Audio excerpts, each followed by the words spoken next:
নাহমাদুহু ওয়া নুসাল্লি আলা রাসূলিল কারীম।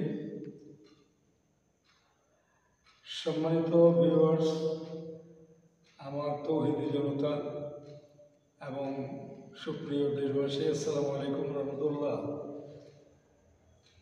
বাংলাদেশের ঐতিহ্যবাহী জেলা ঠাকুরগাঁ জেলার ঐতিহ্যবাহী ত্রিপুল কামিল মাদ্রাসা, সালান্দর ইসলামিয়া কামিল মাদ্রাসার সহকারী শিক্ষক মৌলানা আবদুল্লাহ গত 23শে মে সকাল 6টা থেকে 6:30টার ভিতরে গড়িয়া রোডস্থ দুর্ঘটনার শিকার হন এবং 23 তারিখ থেকে নিয়ে অদ্যাবধি পর্যন্ত সে রংপুরে আইসিইউতে আছেন। আমার খুব প্রিয় ছেলে, খুব সজ্জন ব্যক্তি এবং খুব মানুষের প্রিয় ভাজন, এবং সালান্দর ইসলামিয়া কামিল মাদ্রাসার যে বিশাল ঐতিহ্যবাহী শতাধিক বছরের ঈদগাহ ময়দান, সে ময়দানের ইমাম।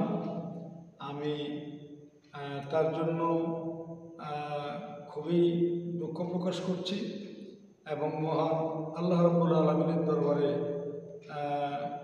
দাবি করছি, আল্লাহর কাছে মোনাজাত করছি, আল্লাহ পাক যেন তাকে তার জীবনটা আমাদের জন্য ভিক্ষা দেন। আর আল্লাহ তাআলা পারেন না এমন কাজ পৃথিবীতে নেই, যা কোরআনে আল্লাহ বলেছেন ফাআলুল লিমা ইউরিদ, আমি যা ইচ্ছা তাই করতে পারি।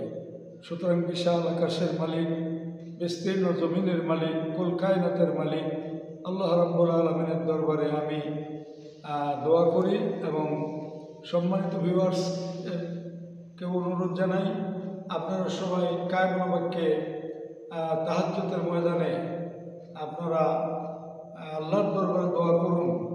আমার বিশ্বাস মহান আল্লাহ তার জীবনটাকে ফেরাই দেবেন। সাথে সাথে আমার এক ভাগিনা, তিনিও দিনাজপুর জিয়াহাট ফাউন্ডেশনে সে একই অবস্থায় আছেন। আমরা সবাই দোয়া করি এবং আমি দোয়া চাই আল্লাহ তাআলা যেন তাকেও সুস্থতা দান করেন।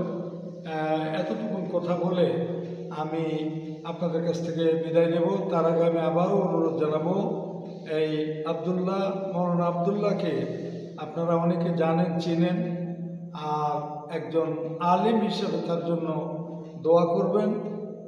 সবাই যেন অতি সত্বর আল্লাহ তাআলা তাকে রোগমুক্ততা দান করেন।